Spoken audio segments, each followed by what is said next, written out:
심장이 뛰는 정치 토크. 진짜 게임은 라커룸에서 시작된다. 여의도 필승 전략이 시작되는 곳 더 라커룸. 감사합니다. 여러분 안녕하십니까, 박재욱입니다. 매주 화요일 보수 패널 두 분과 함께하는 레드 라커룸을 시작하겠습니다. 오늘도 영혼의 보수 패널 단짝 친구 짝꿍. 자, 먼저 이종훈 평론가 어서 오십시오. 네, 안녕하십니까, 이정근입니다. 이 스포츠 토크가 심장이 뛰지 않나요, 요즘은? 아닙니다. 정치 토크인가요? 예, 정치 토크입니다. 올림픽이 관심을 모아서 정 변호사님 어서 오십시오. 네, 안녕하세요. 정혁진입니다. 예, 오늘 요즘 그 두 분의 활약이 아주 좋습니다. 그러니까 한판 승부 채널을 두 분이 이끌고 있다, 이렇게 과언이 아닐 정도로 열심히 하고 계십니다. 뭐 열심히 하겠습니다.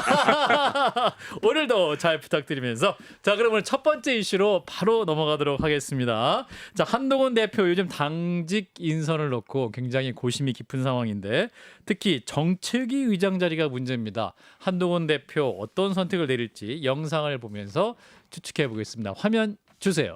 인사는 좋은 정치를 하기 위한 과정이고 도구일 뿐입니다. 그 과정에서 많은 얘기를 듣고 전례를 듣고 어저께 규정을 인터뷰였죠, 보고 저거? 맞습니다. 그리고 NBA 어떤 인터뷰. 것이 우리가 지금 이 난국을 사게 하는데 더 도움이 되는 인사인가, 그리고 어떤 것이 제가 지금 63%의 당신 민심이 동일한 수치를 받았잖아요. 네, 다 받았죠. 굉장히 어깨가 무거운 수치인데요. 그 의미가 뭔지, 어떤 변화를 원하시는 것인지, 그 뜻이 뭔지를 잘 숙고해서 제가 차분하게 인사를 하겠습니다. 예, 국민들이 지지해준 63%의 숫자, 그 의미가 무엇인지를 참고해서 숙고하겠다라는 게 한동훈 대표 어제 인터뷰 모습인데요. 이제 당직 인선 기준에 대해서 선민 후사입니다. 민심을 먼저 받들겠다라는 것이고, 변화를 강조하고 있습니다. 이거 어떤 의미일까요, 정 변호사님? 글쎄요, 일단은 한동훈 대표가 이야기한 게 어깨가 무겁다라고 하는 건 맞는 말일 거예요. 네. 굉장히 어려운 상황에서 내가 어려운 자리에 앉아 있다. 그런데 그 62%, 63% 이야기했단 말이에요. 예. 그 이야기는 뭐냐면은 나는 어깨가 무겁겠지만 이른바 친윤들은 마음이 무거울 것이다. 아하. 저는 그렇게 읽히고요. 예. 그렇기 때문에 이번에 정책위 의장이 굉장히 중요한 자리는 맞죠.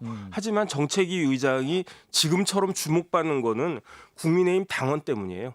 국민의힘 당원 31조에 최고위원회 구성이 9명으로 되어 있는데 예. 그중에 한 명이 정책위 의장이란 말이에요. 그런데 지금 구도가 이른바 친한 반환으로, 반환까지는 아니고 친한 비한 정도로 비한. 4대 4란 말이죠. 아하. 그런데 이제 정책위 의장이 한 명이 딱 걸려 있단 말이에요. 그런데 여기에 대해서 한동훈 그 대표는 뭐 나는 그렇게 어깨는 무겁지만은 내가 서두르진 않을 것이다. 왜냐? 민심이 나한테 있기 때문에. 그런데 이른바 친윤들 또는 비한들은 마음이 무거울 것이다. 그 무거운 마음으로 언제까지 할 수 있는지 나는 기다릴 수 있다. 저는 이런 식으로 읽힙니다. 당장 인선을 또 서두르지 않을 가능성도 있다는 말씀입니다. 서두를 이유가 별로 없을 것이다. 저는 그런 아하. 생각이 듭니다. 자, 우리 종훈 평론가님. 문제는 변화는 사실 시간이에요, 시간. 저는 오늘 처음 드디어 마침내 한판 승부에서 더 라커룸에서 정변과 다른 생각을 하고 있는데. 그렇군요. 공감이 안 되는군요. 예.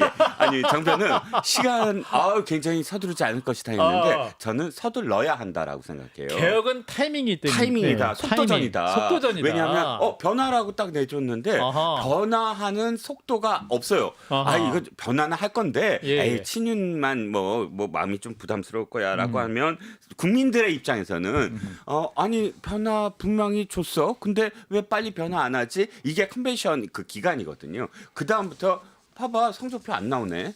값이 안 나오네. 왜 변하냐면 변화는 어쨌든 주류를 바꾸는 거거든요. 예. 이 주류가 왜 강서구청장 선거부터 시작을 해서 총선까지 하나도 변하지 않고 주류들이 이거는 다 딴 것 때문이야 하고 탓을 딴 것으로 돌리면서 자기네들은 변할 생각을 하지 않았기 때문에 예. 심판을 내렸는데 심판 내렸는데 그대로 우리가 통합 때문에 좀 시간 좀 주세요. 그리고 이거 빨리 잘라내면 안 되잖아요. 이렇게 해버리면 국민들 입장에서는 답답하죠. 아하. 그리고 이제부터 사실 또 92석의 주도권을 이제 행사하기 시작할 거거든요.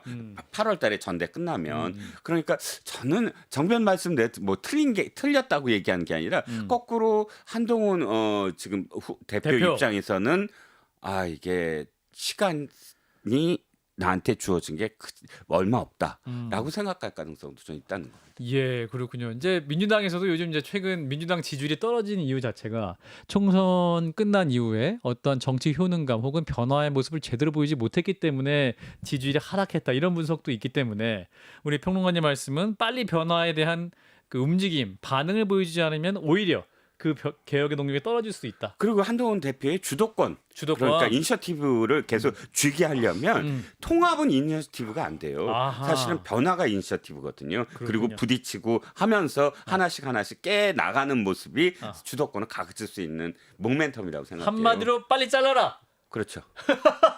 정 변호사님. 아니, 괜히 먼저 말씀. 형님 말씀하는 거 형이 듣고 말씀하고 듣고 따라갈 걸. 아 설득됐습니까 갑자기? 아니요, 저는 어떤 생각하냐면요. 예. 왜 그러냐면은 저는 뭐 이렇게 저와 다른 생각을 가지신 분들도 많이 있는데 예. 제가 그냥 드라이하게 그 당원을 해석을 해보면 예. 임기가 1년으로 되어 있어요. 그러면 임기가 1년으로 되어 있기 때문에 예. 본인이 스스로 물러나지 않는 한 중간에 교체하는 것은 안 된다라는 게 제 개인적인 생각이에요. 아하. 제가 틀릴 수도 있어요. 왜냐하면 예컨대 지난 정권에서 문재인 대통령이 자르고 싶었던 사람이 있었어요. 그 사람이 누구냐? 검찰총장.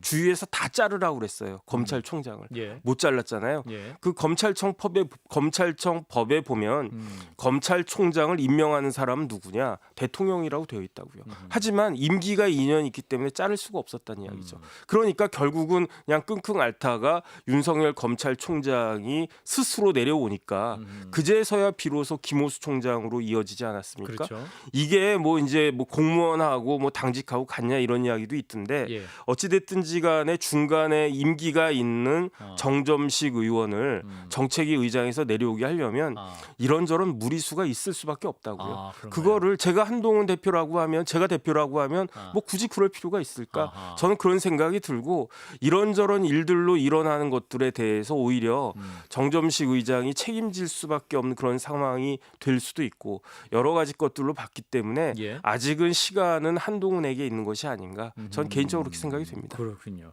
사실은 근데 이제 새 당대표가 이제 되면 당직 인사를 좀 새롭게 하고 사실은 그 모든 직책 자체가 뭐 검찰총장 같이 임기가 매우 중요한 뭐 사정기관의 임기도 아니기 때문에 그냥 하면 되는 것 같은데 사실은 김경률 전 비대위원 얘기도 한동훈 대표가 그렇게 뭐 심각하게 교체할 것 같지는 않다라고 했는데 오히려 친윤계에서 교체하면 안 돼 계속 버텨 뭐 이런 메시지 주니까 오히려 한동훈 대표 입장에서는 좀 신경을 쓰고 이거 교체해야 되는 거 아니야 이렇게 생각하는 거 아닐까요? 아니 원래 처음에는 이렇게 돼야 돼요. 네. 아니 그러니까 사의를 표명합니다. 다 같이 그리고 이제 새 대표가 사표 되면? 가져왔고 아하. 근데 그걸 반려합니다. 아. 이런 과정이 이렇게 통합 과정이에요. 아하. 일단 아니 내가 한 수 접겠습니다. 사표를 예. 던지는 사표를 함께 모아가는 건 한 수 접고 들어가는 거잖아요. 그리고 변화 혁신을 하십시오. 그리고 내심은 에이 그래도 유임시켜주겠지 하고 내심 갖고 이렇게 주는데 예. 대표가 그걸 어떻게 하느냐 그대로 받으면 사실 개혁은 빨리 할 수 있어도 나중에 굉장히 이 데미지가 있어요. 근데 그거를 반려하면 통합에 이 사람이 하나의 그 힘을 쓰네 하면서 그때 바로바로 반대의 목소리를 최고위에서 못 내거든요. 예, 예. 이런 좀 그런 그 역학관계가 좀 있는데 이번에 제가 딱 들여다보니까 의외로 너무 저항을 하는 거야. 아니 놔둘 수 있어요. 한동훈 대표가 놔둘 수도 있고 안 네. 자를 수도 있어. 네. 그런데 자르면 뭐가 어떻고 자르면 뭐가 어떻고 공중전이 막 벌어져. 공중전. 여기저기서 막 인터뷰하고 이상휘 뭐 등등 예, 의원 등등. 있어요. 그러니까 아니 그냥 내뜨려고 그랬는데 왜들 이래? 뭐 이런 느낌 그런 느낌도 느낌이 이런 있어요. 느낌도 네, 있거든요. 네. 그리고 대통령이 검사 출신들 중에 야 뭐 누구 뭐 이러는데 예. 대개는 에헤. 전공 하고 부르는 사람이 별로 없어요. 공짜 붙여갖고 바로 이 정정식한테는 전공 이렇게 부르거든요. 전공. 천공 아니고 전공입니다, 여러분. 공짜 붙이는 거 아시죠? 전공. 예, 박공 뭐 이렇게 박공. 이렇게. 아하. 그런데 형이라고 부르고 또 저기는 저 정정식은 이제 윤 대통령한테 형이라고 부르고 이런 관계거든요. 굉장히 가깝군요. 친윤 핵심 오브 핵심. 아하. 그리고 신윤, 유상범, 박수영 그다음에 정점식. 그렇군요. 이렇게 세 사람이 옛날에는 왜 네 사람이었잖아요. 맞아요. 근데 지금은 세 사람. 아하. 옛날 구윤 지금 구윤, 신윤 뭐 해서 상징처럼 점점 되고 있어요, 이 사람이. 어허. 그러다 보니까 아니 서로 그런 것들을 자제했으면 예를 들어서 또 친윤도 막 이 사람 건드리면 안 돼 뭐 이런 걸 자제했으면은 또 모르겠는데 네. 이게 전선이 구도가 형성이 되고 전선이 그러니까. 형성이 돼 버렸어요. 그러니까. 그러니까 한동훈 대표도 아. 고민이 좀 있을 것 같아요. 그런 점에서. 그렇군요. 만약에 그러면 정책위 의장이 교체가 되면 용산에서 기분이 나빠할까요? 근데 용산에 딱히 또 그 교체한다고 한들 내밀 수 있는 카드가 뭐 있어 보이지는 않습니다만 정무 변호사님. 그러니까 교체하는 것보다는 네. 자진 사퇴가 낫다는 이야기죠. 아 스스로 사퇴해라. 저는 어떤 생각이 드냐면 뭐 저랑도 다 친한 분들인데 박정하, 정광재 이런 분들이 이렇게 뭐 그 정점식 정책위 의장을 공격하는 거는 예. 이건 제가 봤을 때 굿캅 배드캅이에요. 아. 한동훈 대표가 굳이 그렇게 나쁜 이야기를 할 필요가 없어요. 그냥 난 시간 가지고 뭐 선배님이 알아서 하실 때까지 기다리겠다. 아. 뭐 계속 하시겠다라면 계속 하시라. 예. 이렇게 이야기를 하고 배드캅 역할을 비서실장 그다음에 대변인 했던 정광재 뭐 전 대변인 같은 예. 그런 분들이 배드캅 역할을 하면 충분하다. 저는 지난번에도 말씀드렸지만 참 이상하다고 생각했던 게 원희룡 후보가 한동훈 후보를 왜 공격합니까? 저 같으면은 제가 원희룡 후보 같았으면은 한동훈 후보 보고 정말 훌륭하다. 내가 진짜 신세 많이 입었다. 예. 고맙다. 나는 그렇게 이야기했을 거예요. 예. 그다음에 그 뒤에서 스텝 보고 배신자니 뭐니 그런 프레임은 그 밑에 있는 사람들이 했었어야죠. 예. 그랬으면 모양이 훨씬 더 좋았을 거고 그랬으면은 18%라고 하는 처참한 결과를 얻지는 않았을 것이다. 저는 개인적으로 생각을 하고요. 똑같아요. 그 원희룡과 정점식은 똑같은 상황이에요. 버텨봤자 자기만 손해예요. 원희룡하고 정점식하고 똑같은 게 아하. 두 사람이 어떤 관계냐 한동훈과의 관계에 있어서 첫 번째 대학교 선배잖아요. 두 번째 검찰 선배잖아요. 아하. 세 번째 정치도 선배잖아요. 예. 그런데 원희룡 어땠습니까? 선배답지 못했잖아요. 아하. 그러니까 저렇게 폭망한 거 아니었겠습니까? 예, 예. 정점식 정책위 의장이 얼마나 그렇게 대단한 자리인지는 제가 잘 모르겠어요. 그러니까요. 아주 뭐 훌륭하고 뭐 이렇게 좋은 자리라고는 알고 있는데 예. 당삼역. 예. 그렇게까지 대단한 자리이겠죠. 그러니까 뭐 거길 갔다가 그다음 뭐 최고위의 멤버이기도 하고 예. 하지만 거기에서 그렇게 연연해하고 막 이렇게 그 버텨봤자 본인만 손해고 왜 본인만 손해냐 선배답지 않은 모습을 갖다가 보여준 거잖아요. 저는 그렇기 때문에 조금 생각이 있으면 정점식 의원이 알아서 처신할 것이다라고 한동훈 대표는 기대할 것이다라고 생각을 하고 아니면 말고지 뭐. 그렇군요. 그러니까 두 분이 메시지를 주셨습니다. 우리 정 변호사님은 정점식 정책위 의장 자진 사퇴하라. 또 한동훈 대표에게는 우리 이종근 평론가님은 자르세요. 이렇게 메시지가 정리가 될 것 같습니다. 네. 자진 사퇴하라가 아. 한동훈 대표를 위해서가 아니에요. 아. 정점식 의원님 본인을 위해서이고 아하. 또 하나는 누구를 위해서 사퇴해야 되느냐? 아. 윤석열 대통령을 위해서 사퇴해야 돼요. 왜냐하면 일반 사람들이 보는 것보다도 정점식 그 정책위 의장과 윤석열 대통령과의 관계는 무지무지하게 끈끈합니다. 정공. 왜냐하면 그게 뭐 전공 뭐 그다음 뭐 선배님 이게 아니고 예. 왜냐하면 그 직장 생활 지금 그 처음 직장 생활이 CBS잖아요. 아 저요. 네네. 네, 그렇습니다. 예, 예. 그때- 제대 이후에. 예. 네네. 그때 동기가 누구였어요? 동기가 지금 이제 그 제작국장 네네. PD 우리 손명희 PD. 네. 예, 예. 친합니까 안 친합니까? 예, 뭐 나쁘지 않은 걸 저는 생각하고 있습니다. 어쨌든. 예. 정점식 의원하고 예. 윤석열 대통령이 예. 직장 초임 동기예요. 그렇구나. 검사 동기. 검사 동기예요. 아. 연수원 기수 3년 차이 나는데 예. 정점식 의원은 군법무관 갔다 와가지고 아하. 그 사법시험 세기수 후배인 윤석열 대학 선배하고 대구지검에서 같이 직장 생활 시작했어요. 예. 제가 봤을 때 두 분이 대구에 있으면서 굉장히 죽이 잘 맞았을 것 같아요. 젊잖아요. 그렇죠.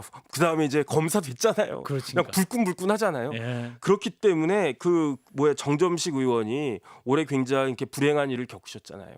그 사모님 돌아가셨거든요. 예. 갑자기 돌아가셨는데 아무리 가깝다고 그래도 대통령이 직접적으로 문상 가는 일이 그렇게 흔합니까? 아하. 대통령이 정점식 의원 사모님 돌아가셨을 때 직접 장례식장 가셔가지고 예. 1시간 동안이나 머물렀어요. 아. 그러니까 누가 봐도 정점식 의원의 처신이나 말이나 행동이나 이런 처신은 대통령으로부터 어느 정도 교감이 있는 것처럼 해석될 수밖에 없어요. 그렇군요. 그러니까 정점식 의원이 정책위 의장으로 남아 있으려면 굉장히 처신을 잘해야 돼요.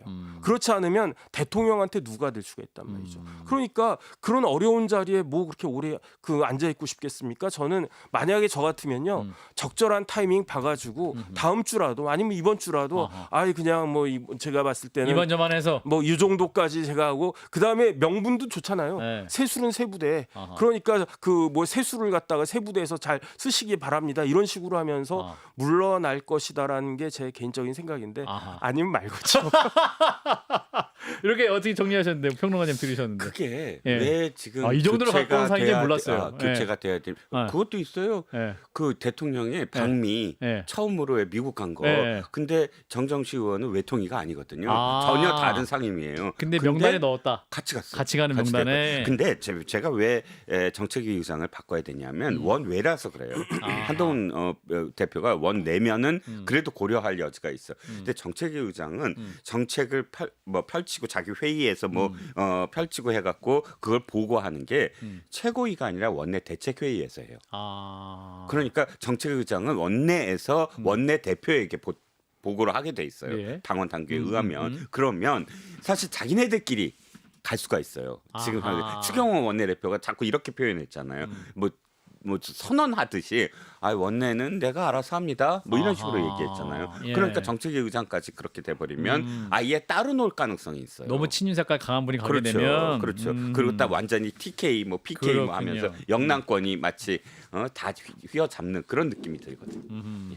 자, 이런 가운데 지명직 최고위원 인선도 굉장히 지금 관심 포인트가 되고 있는 것 같은데 이준석 의원에 따르면 박정훈 의원이 지명직 최고로 해야 한다라는 목소리도 있다고 하는데 이분이 이제 최고위원 선거에서 이제 아쉽게 떨어지신 분이기도 한데 요 목소리 혹시 들으신 바가 있습니까? 지명직 최고 누가 해야 된다.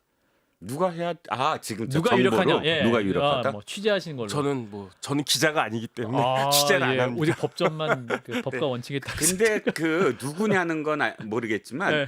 누가 아닌 거는 좀 알겠어요. 누가 아니에요? 지금 윤석 대표나 예. 장성철 저 평론가나 장혜찬 전 최고위원이 이런 분들만 이야기하는 다 틀려? 사람은 아닐 것 같아. 다 틀려? 아닐 것 같아. 남의 당 얘기를 어떻게 이렇게 잘 알아요? 예. 장성철 소장은 그래도 국민의힘 아직 당원 맞지 않습니까? 그래도.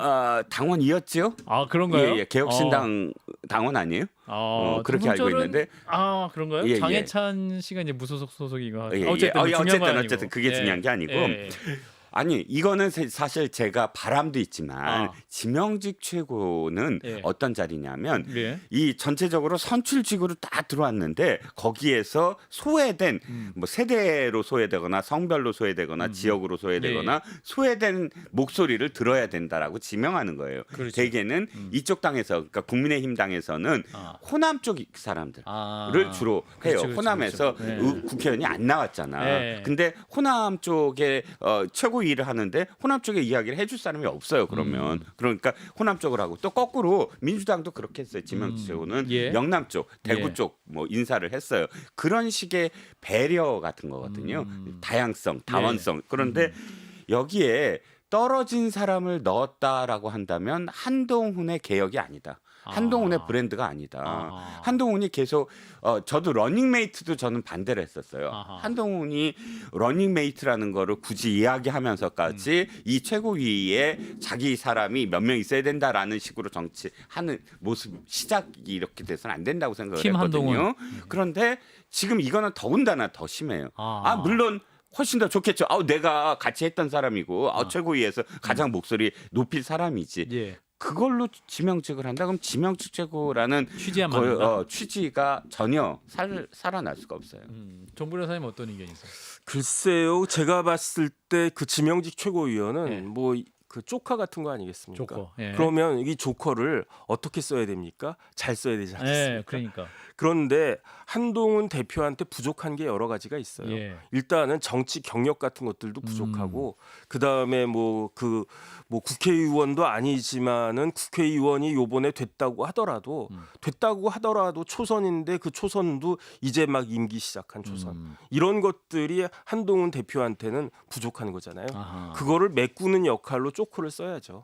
그렇다라고 하면은 조금 더 정치적으로 무게가 확 있고 그다음에 이제 선수도 예컨대 저는 좀 중진 의원이나 이런 분들을 최고위원으로 이제 그러면 또 이제 그분들이 야 내가 지금 최고위원 갈 짬밥이냐 뭐 이렇게 이야기할 수 있을진 몰라도 그 정도 이야기를 할 수 있을 정도의 무게감이 있는 그런 사람이 지명직 최고위원으로 딱 뽑히면 그럼 설마 뒤에서 딴 이야기 하겠습니까?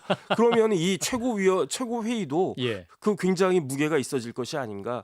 그런데 박정훈 의원은 어떤 사람이냐? 예. 아니 뭐 훌륭한 사람이에요. 저랑 방송도 많이 하고 TV조선 그랬었는데 앵커 출신이고. 예, 그러니까 뭐 저도 이제 굉장히 이렇게 스마트하고 좋은 분이라고 생각을 하는데 예. 이미지가 한동훈 대표하고 겹치잖아요. 아하. 일단은 정치 경력도 없고 그 다음에 초선이고 그러니까 아무리 뭐 훌륭한 사람이라고 하더라도 지금 조커로 지명되기에는 안 맞는 그런 측면들이 많다.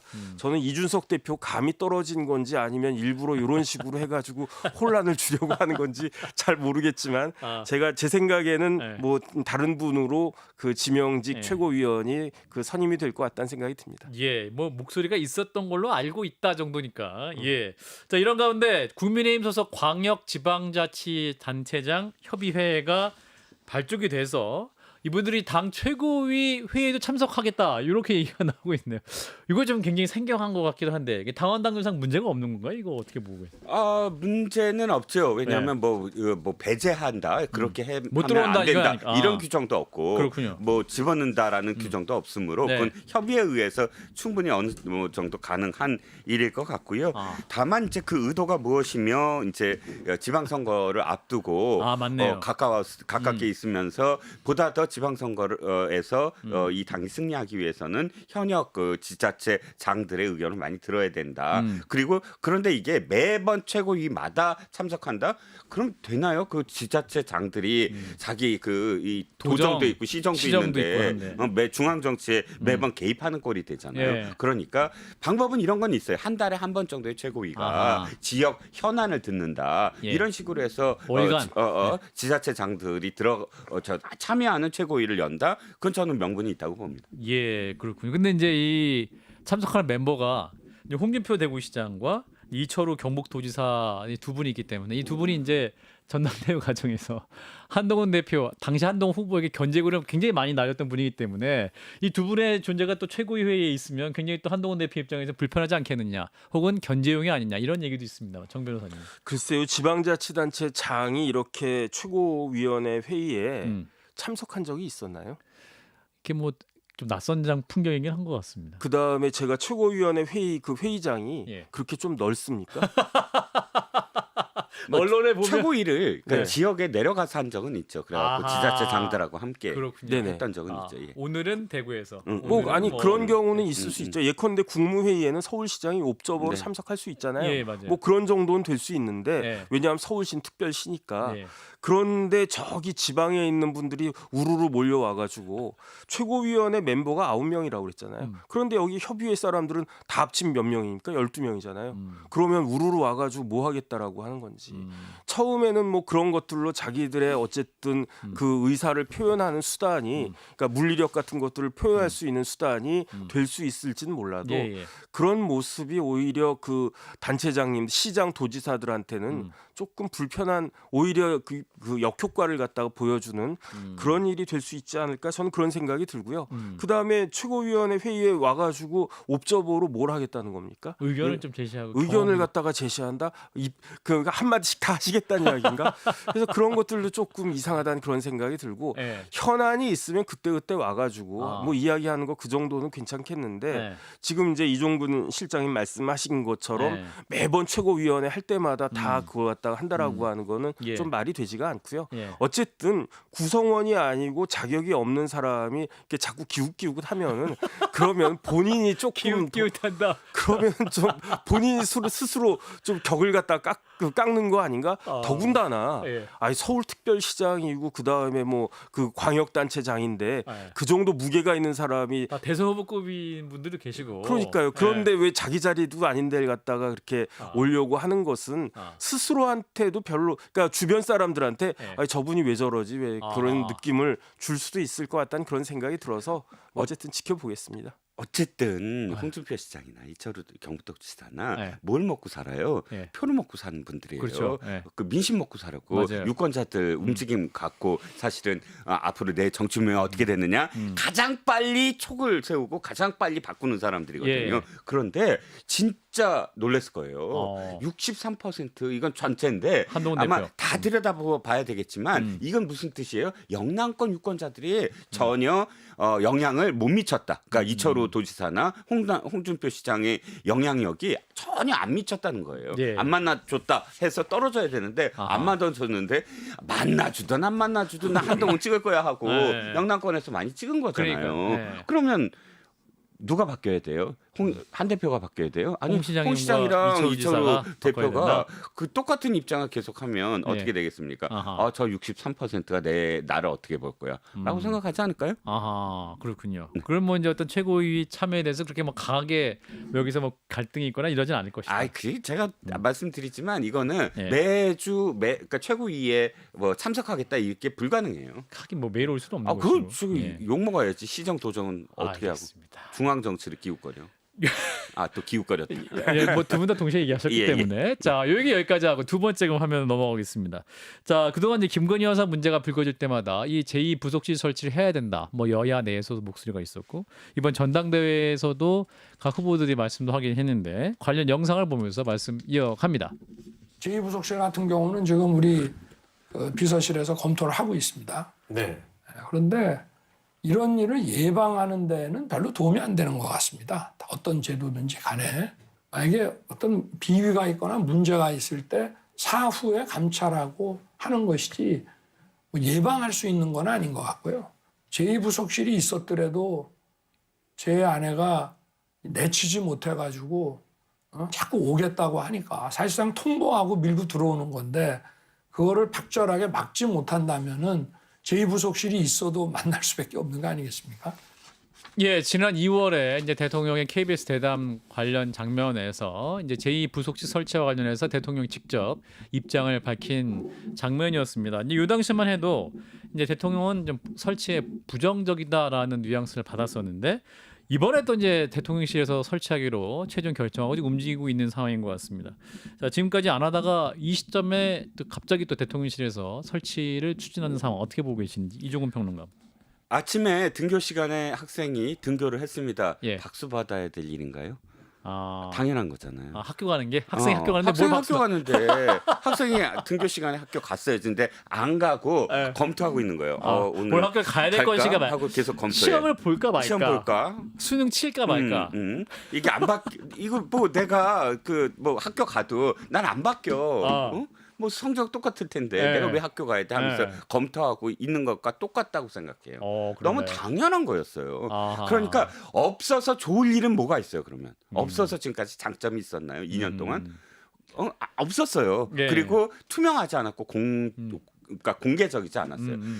이 여사는 그러니까 대통령의 부인은 공직자가 아니기 때문에 더 어떤 면에서는 많은 어떤 음모론이나 의혹이 붙을 수밖에 없어요. 예. 그러다 보니까 제2부속실이 왜 필요하느냐 일정을 관리한다가 문제가 아니라 운영위에 그러니까 운영위 같은 때 열리면 어쨌든 보고를 할 수가 있어요. 공식적으로 예. 그 제2부속실에 관련된 사안들을 그러면서 어느 정도는 또 견제도 받을 수 있고 그리고 그런 과정 속에서 아까 대통령께서 이렇게 말씀하셨는데 박절하게 못 막는 거 아니냐?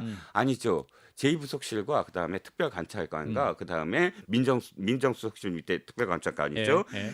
이런 어떤 시스템이 있다면 막을 수 있어요. 아하. 이 시스템이 그걸 막는 거예요. 아하. 시스템이. 근데 시스템이 못 막는다고 한다면 그건 안 되죠. 약 3년 남은 임기 동안 그래도 긍정적 역할을 많이 할 수 있는 부분이 있을 것이다. 일단은 학교를 갔잖아요. 긍정적이지 학교 갔는데 부정적일 수가 있어. 알겠습니다.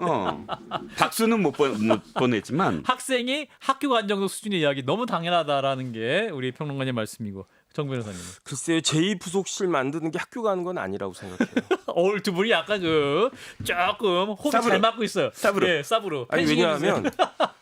제2부속실 만들지 말지는 임의적인 거거든요. 임의적이다. 학생이 학교 가야 되는 거는 강제적인 거잖아요. 그러니까 당연하다. 의무잖아요, 의무. mandatory. 그런데 예. 제2부속실을 만드는 건 의무는 아니라고요. 아하. 그런데 의무적인 게 있어요. 아. 실질적으로 의무적인 게 그게 특별감찰관이거든요. 음. 그러니까 저는 지금 그 대통령실에서 음. 제2부속실 만드는 건 뭐 좋다고 생각해요. 필요하다고 생각이 되니까. 아하. 하지만 더 더 필요한 건 반드시 만들어져야 반드시 되는 필요한 건 건. 그건 특별감찰관이에요.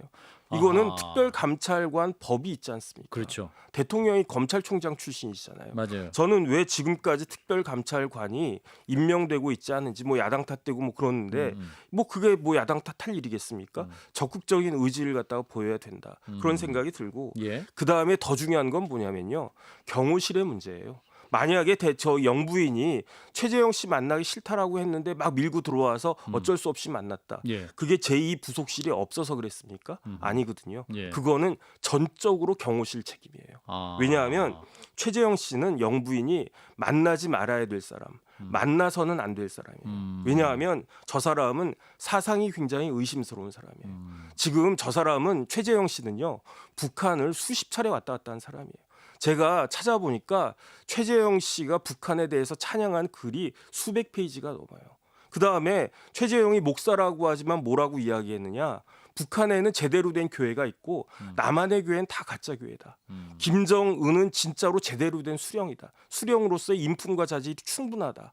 미국은 나쁜 나라고 북한이 정당한 나라다. 이런 이야기를 한 글이 이런 이야기를 하는 게 한두 번이 아니에요. 직접 보셨어요? 직접 봤어요. 아하. 제가 다 출력은 안 해놨어요. 너무 그런 게 그 북한 여행기가 너무 많아가지고 제가 보다가 이제 그만 봐야 되겠다 할 정도로. 그분이 미국 시민권자여서 미국 아마 시민권자예요. 왔다 갔다 할 수 있는 거죠. 그러니까 그죠? 1995년에 미국으로 이민 가서 그때부터 시민권자가 됐어요. 그런 사람이 아무런 제재가 없이 대통령 영부인을 만난다. 저는 이거는 경호실에서 완전히 대통령에 대한 경호가 대통령 가족에 대한 경호가 뻥 뚫린 거다. 저는 그런 생각이 들고요. 그런데 여기에 대해서 경호실 직원들 중에 단 한 명이라도 경호실장부터 시작해가지고 예. 책임졌다는 이야기 한 번도 못 들었거든요. 그러니까 저는 이런 것들이 문제이고 어쨌든 이런 일들 여러 가지 그냥 굉장히 이렇게 소란스러운 일들 있지 않았습니까? 이런 것들 계기로 해가지고 전반적으로 정비가 되어야 하는데 경호실도 저 반성해야 되고요. 그 다음에 이제 특별감찰관 반드시 빨리 지명이 돼야 되고요. 예. 그리고 난 다음에 제2부속실도 설치되면 좋을 것 같다. 그게 제 생각입니다. 예, 듣고 나니까 이종근 평론가님과 의견이 다른 게 아니라 더 강화된 의견을 주셨던 것 같습니다. 그렇죠. 이 의견 받고 더 특별감찰까지. 이번엔 먼저 시켰을 걸. 뭐? 먼저 하면 내가 이 의견이 더 좋았다. 좀 따라갈 수 있었는데. 오늘 오늘 하나 얹을 수 있었는데. 오늘 타이밍이 잘 안 맞아요. 오늘 타이밍 안 맞, 타이밍 잘 맞고 계세요. 자, 그런데 지금 아까 경호실 얘기하셨습니다만 사실은 이게 경호라는 게 이제 막 누가 들으려고 막아요. 막는데 갑자기 여사님이 통과시켜드려 이렇게 하면 경호실 입장에서는 그래도 통과시킬 수 있는 거 아닌가? 이를테면 연예인들 만나려고 막 사생팬이 막 오는데 저분은 내 아는 분이야. 사인 받게 오시게 해 이렇게 하면 이제 경호원들이 만나게 해주는 것처럼 아니죠. 아닌가? 제가 네. 만약에 네. 경호실장이나 네. 경호실 관계자라고 하면 네. 아닙니다, 여사님 저 사람 위험한 사람입니다. 그 정도로 경호실이 이렇게 판별도 할 수 있는. 아니 아하. 제가 일개 이제 요즘 제가 유튜버로도 나오거든요. 일개 유튜버인 제가 구글로 해가지고 최재형의 한 이야기를 아하. 이만큼 찾았어요. 예. 수백 페이지를 찾았어요. 저 사람 사상이 의심스럽고 최재형이 뭐 김정은 찬양하고 그 다음에 남한교회 물신에 찌들고 성공주의에 찌들고 다 가짜 교회고 북한에는 진짜 종교의 자유가 있고 그렇게 아무리 목사님이 그런 생각을 해도 그건 본인 자유잖아요. 하지만 그런 사람이 영부인을 만난다라고 하는 거는 의심받을 수 있고 안 좋은 시그널을 갖다 줄 수 있는 거고 더더군다나 그런 생각을 가지고 있는 사람이 다행히 영부인한테 파우치 그 백을 갖다가 줬기에 망정이지 만약에 최재형이 나쁜 마음 들고 그걸로 무슨 위해를 가하려고 그랬으면 그럼 어떻게 됐겠습니까? 그러니까 최재형 같은 사람 아무리 뭐 우리 고향분이시고 우리 아버지도 잘 안 돼 내가 만날래라고 이야기를 해도 제대로 된 경호실이라고 하면 저 사람 만나면 안 됩니다. 저 사람 위험한 사람이고요. 제가 증거를 보여드리겠습니다. 구글에서 제가 찾아봤더니 최재형이 쓴 여행기가 이렇게 있고 이런 이야기를 갖다가 하는 사람인데 영부인 이런 분 만나시겠습니다? 이렇게 만나시겠습니까? 이렇게 이야기하면 영부인이 만났겠습니까? 예. 그거에 놓쳤으니까 지금 이와 같은 그러한 그 사단이 벌어진 것이 아닌가. 그렇군요. 자, 이런 가운데 이제 김건희 여사의 검찰 조사로 인한 논란도 좀 여전히 남아 있고 이제 김건희 여사가 제3의 장소에서 이제 비공개 조사를 받은 것을 두고 여진이 남아 있습니다. 한동훈 대표도 이 검찰청에서 비공개 조사하는 방식이었다면 더 좋았을 것이다. 국민들이 조금 더 편하게 보시지 않았을까? 라면서 이원석 총장의 손을 들어주는 모양새인데 요 반응을 보고 또 용산에서는 좀 불편해하지 않을까라는 해석도 있습니다. 어떻게 될까요? 어쩔 수 없죠. 왜냐하면 한동훈 대표가 된 이유가 바로 이런 거를 이야기하라고 대표를 아하, 시킨 거고 예. 지금 경선 기간 동안 아까 전대 기간 동안 내내 이 이야기를 했어요. 그렇죠. 처음 얘기한 거 아니잖아요. 예. 근데 대표 됐는데 갑작스럽게 아이고 잘한 일이에요. 다 돼요. 옛날 국회의장도 옛날에 돈봉투 사건 때 박기태 국회의장 의장실에 직접 갔어요. 그런 일 있잖아요라고 바꾸면 어떻게 되겠습니까? 63%가 완전히 머리띠 두르고 한동훈 아하. 대표 잘못 찍었다고 할 거예요. 머리띠 들고? 예. 그런가요? 그러니까 이건 사실 한동훈 대표가 뭐 세게 얘기했다. 그리고 막 공격을 했다. 이거보다는 예. 자신의 입장을 계속 견지하고 있다. 아하. 이런 정도로 사실 받아들여야 되고 여기에 갑자기 또 뭐 대통령실이 울컥한다라는 것도 말이 안 되는 게 이 사람은 원래 이런 생각을 갖고 있으니까 예전에 이 뭐뭐 그래갖고 화도 내고 했던 거 아니에요. 그러니까 지금까지 한동훈이라는 사람에 대해서 그 누구보다도 20년 동안 함께 있었으니까 네. 옛날에 윤 대통령이 그 검사 시절에 그 부산에 한동훈 검사가 내려가갖고 좌천됐을 때. 아니요 좌천 말고 그 전에 그 좌천 전에? 초기에 이제 이 로테이션 돌려서 갔을 때 예. 가면 그냥 조용히 뭐 좀 있어야지 또 일한답시고 전군표 국세청장을 잡았어요 그때. 아하. 또 노무현 대통령이 가장 가까운 사람. 예. 그걸 잡으니까 당시 검찰총장이 윤석열 검사한테 선배니까 야 내려가서 조금 좀 속도 좀 조절시켜 그랬더니 윤 검사가 그때 뭐라 그랬냐면 얘는 독립군처럼 해서 아하. 못 건드려요 아하. 하고 막아줬어요. 그대로 해야 된다고. 수사 외풍을. 근데 그때 실제로 한동훈 검사가 이제 올라왔을 때 너는 제발 이제 좀 독립군처럼 혼자 그렇게 하지 마라고 조언을 했다고 해요. 윤석열 당시 검사가 한동훈 검사에게 무슨 얘기냐면 한동훈 대표가 이럴 거 모른다는 건 있을 수가 없어요. 이렇게 할 사람이에요. 그러니까 그렇군요. 화를 냈다기보다는 전반적으로는 한동훈스럽다. 그냥 한동훈이 한동훈스럽다. 한동훈했다. 한동훈의 그러한 일관성을 유지한 것이다. 정 변호사님. 글쎄요. 제3의 장소에서 여사를 조사한 것이 수긍될 수 있으려면 방법은 딱 하나예요. 그게 뭐냐면은 그 김건희 여사를 영부인을 기소하는 거예요. 아하. 만약에 기소를 한다라고 하면 영부인을 뭐 검찰청에서 조사하든 심지어 서면 조사를 해도 국민들이 납득할 거예요. 예. 그런데 영부인을 기소할 수가 있습니까? 왜 기소를 못하느냐? 영부인이 때문에 기소를 못하는 게 아니에요. 일단은 디올 파우치는 기소할 수가 없어요. 법 규정 자체가 없기 때문에 예. 아무리 많은 민주당의 그 날고 긴다라고 하는 법조인들이 그 많은 국회의원들이 눈을 씻고 찾아봐도 그 조항이 없으니까 그러니까 민주당에서 뭐 한다는 거 아닙니까? 뭐 하려고 하냐면은 그 부정청탁금지법 김영란법 개정안 냈어요. 개정안 냈다라고 하는 것 자체는 뭐냐면은 지금 김영란법으로는 처벌할 수 없다는 이야기 아니겠습니까? 그러니까 그건 안 돼. 결국 그렇다라고 하면은 도이치모터스 관련해 가지고 검찰에서 기소를 할 수 있겠습니까? 기소 못해요. 왜냐하면 그렇게 문재인 정권 때 탈탈탈 털었는데도 기소하지 못했는데 예. 지금에 와서 기소할 거리가 있겠습니까? 없을 거예요. 그걸 누가 제일 잘하느냐? 지금 이창수 검사장이 제일 잘할 거고 그 이창수 검사장만큼 누가 더 잘할 것이냐? 이원석 검찰총장, 아니죠. 이성윤? 이성윤 의원도 잘 알 거예요. 아. 그러니까 어차피 불기소할 건데 그런데 이 불기소할 건데 왜 그 김건희 여사를 영부인을 제3의 장소에서 그 조사를 갖다 하지? 그래가지고 왜 불씨를 갖다 남기지?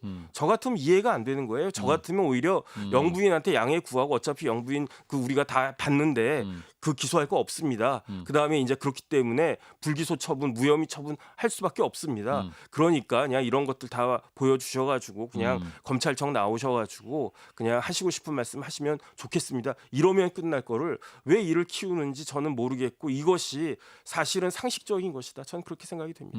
그렇군요. 한동훈 대표 입장 역시 상식적인 입장을 밝힌 것이다 정도로 마무리하면 될 것 같습니다.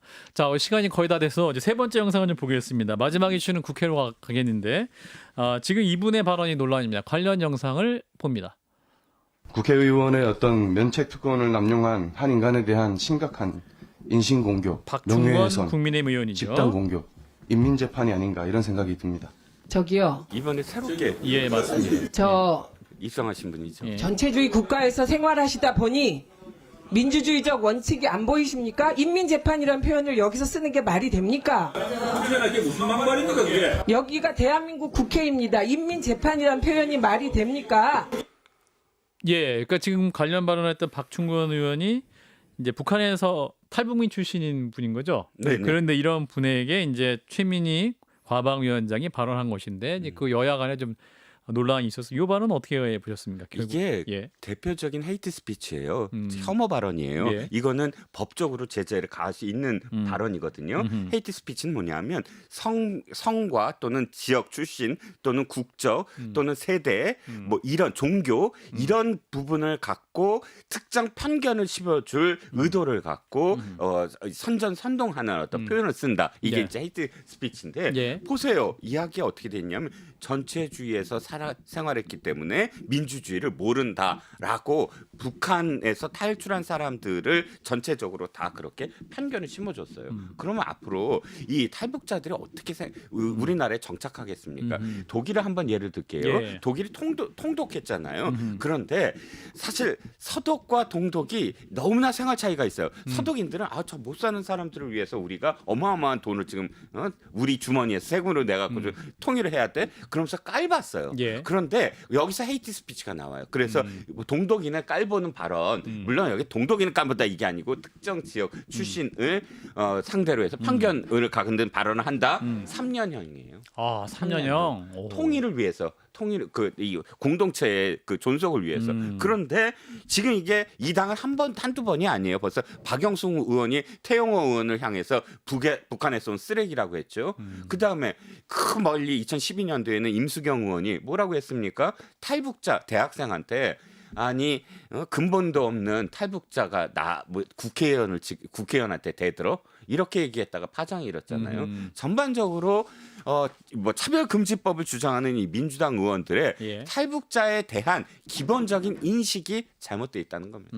정 변호사님 혹시 앵커는 인민재판 보신 적 있으세요? 없습니다. 저도 없어요. 예. 최민희 의원은 인민재판 봤을까요? 못 봤을 것 같다고요. 제가 봤을 때 최민희 의원이 1950년 이전에 태어나서 6.25 때 우리나라에서 자행된 인민재판을 본 적이 있다라고 하면 모르겠는데 최민희 의원 60년대생일걸요. 인민재판 못 봤을 거라고요. 박충건 의원은 인민재판 봤을까요? 전 봤을 것 같거든요. 그러니까 본 적이 있는 사람이 지금과 같은 상황이 내가 북한에 있을 때 봤던 인민재판과 비슷한 것 같다라고 이야기를 하는데 예. 왜 인민재판은 본 적도 없는 사람이 왜 지금 우리 상황 보고 인민재판이라고 화를 내느냐. 저는 그 말이 안 된다고 생각을 하고요.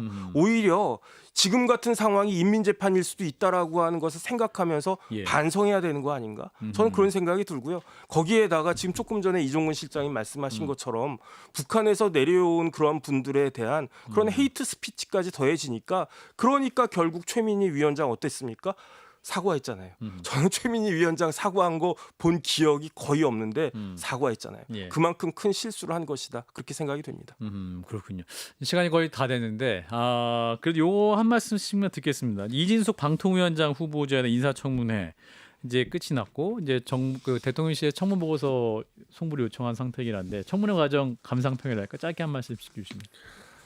뇌구조와 나이와 거의 그런 어떤 막말만 남았지 방송 정책과 관련한 질문과 대답은 남지 않았다. 앞으로 방통위는 무조건 방송통신 산업적 측면에서 질문이 청문회에서 나오고 거기에 대해서 아주 깊이 있는 토론이 있기를 바랍니다. 청문회가 뭔가 정책 질의와 뭐 그런 어떤 생산적인 논의의 장이 되면 좋겠다는 말씀. 미국은 4개 기관이 이미 그런 거 다 털어요. 예. FBI, CIA, 국세청 그다음에 국회 내의 인사와 관련된 검증위원회 이 4개 기관에서 모든 걸 다 털고 그 자료를 이미 검증을 거친 다음에 상원에서 상원 의원들은 전부 다 정책적 질의를 하거든요. 근데 우리는 국회의원들이 거의 다 무슨 뭐 수사기관처럼 뭐 면박을 주니까 그게 문제라고 생각해요. 그 청문회는요 볼 필요가 없는 청문회예요.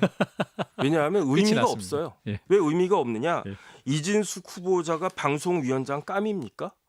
저는 뭐 아닐 수도 있다고 생각을 하거든요. 그런데 왜 이진숙 후보자가 방송위원장으로 방통위원장. 지금 방통위원장으로 후보에 올라 있습니까?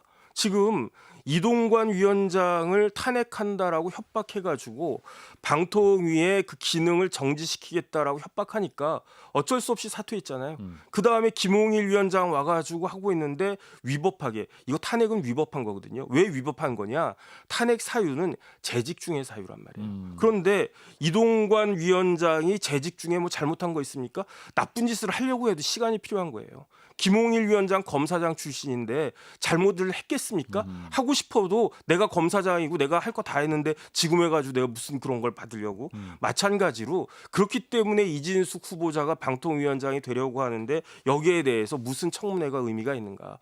결국은 이런 상황으로 되어 버렸기 때문에 그냥 빨리 그냥 그 후보자로 방통위원장으로 임명되는 것이 그 방법밖에 없을 것 같다는 생각이 듭니다. 예, 시간이 좀 부족해서 아쉽지만 여기서 이제 마무리하도록 하겠습니다. 자, 레드 락커룸 오늘도 아주 열심히 열정적으로 임해 주셨습니다. 함께해 주신 두 분 감사드리고요. 저희는 다음 주 화요일 레드 락커룸 시간에 저는 물론 목요일에 블루 락커룸 뵙겠습니다. 본방 6시에도 함께해 주세요. 여러분 고맙습니다.